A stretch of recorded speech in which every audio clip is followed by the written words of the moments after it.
سورہ ملک آیت نمبر 3۔ آپ کا اور میرا رب ارشاد فرماتا ہے، جس نے 7 آسمان اوپر تلے پیدا کیے، تم خدائے رحمان کی تخلیق میں کوئی فرق نہیں پاؤ گے۔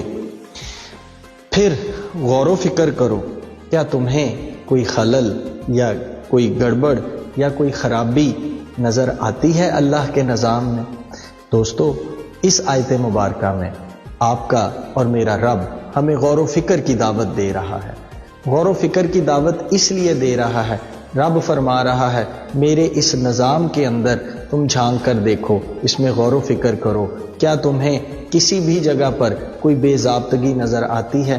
تو دوستو، یہاں پر ہمیں رب کے نظام میں بھی غور و فکر کرنے کی ضرورت ہے اور اپنے اندر جھانک کر دیکھنے کی بھی ضرورت ہے۔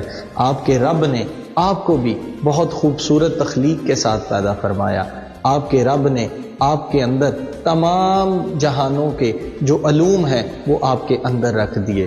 ہم وہاں تک کس وقت پہنچ سکتے ہیں؟ ہم وہاں تک صرف اس وقت پہنچ سکتے ہیں جس وقت ہم غور و فکر کرنا شروع کر دیں گے۔